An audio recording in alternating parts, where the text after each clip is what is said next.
Kalau kita berbicara mengenai mukjizat, maka yang terbayangkan dalam pikiran kita adalah sesuatu kejadian luar biasa yang tidak akan bisa dijelaskan dengan logika dan sains atau ilmu pengetahuan. Namun, pernahkah Anda berpikir kalau dikemudikan hari mukjizat-mukjizat luar biasa yang pernah terjadi di kehidupan masa lalu itu, bisa dijelaskan secara sains dengan penemuan teknologi yang terbaru?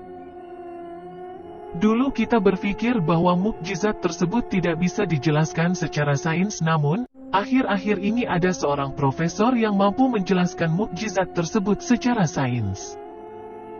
Pada pembahasan kali ini Mr. U akan mencoba menjelaskan bagaimana para pakar-pakar itu berteori secara sains tentang mukjizat terbelahnya lautan pada zaman Nabi Musa alaihi salam. Langsung saja guys, kita ke pembahasannya.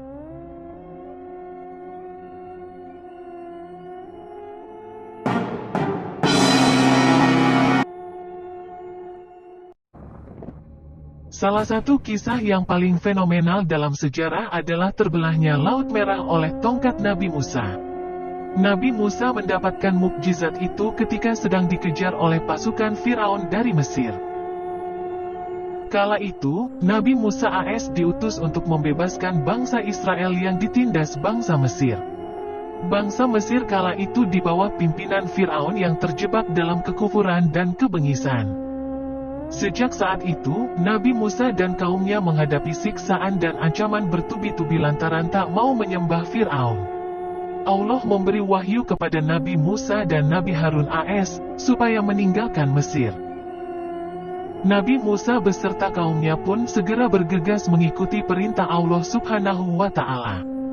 Mendengar Nabi Musa dan Bani Israel keluar meninggalkan kota Mesir, Firaun pun mengejar.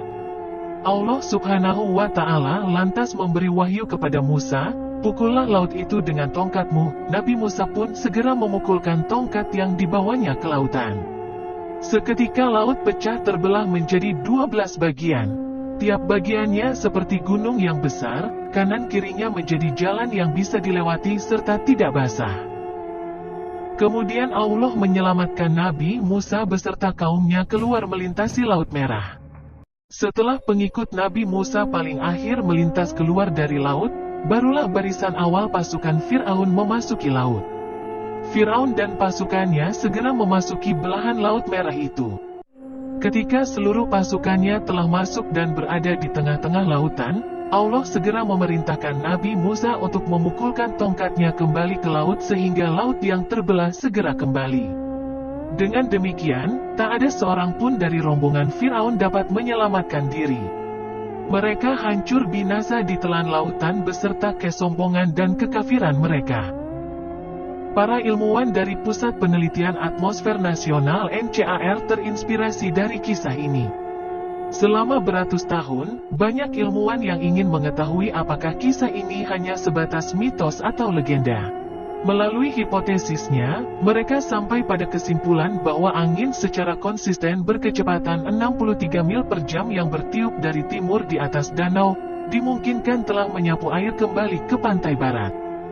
Hal itu membuat pembukaan dataran berlumpur layaknya membentuk lintasan darat.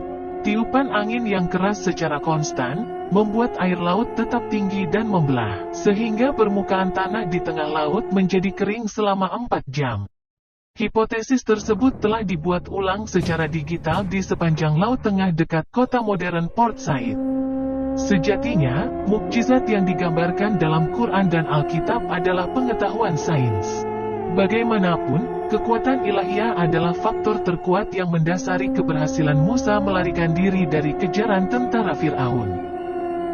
Cukup sampai di situ saja guys pembahasannya, semoga bisa bermanfaat dan selalu ikuti update informasi terbaru dari channel Mr. U.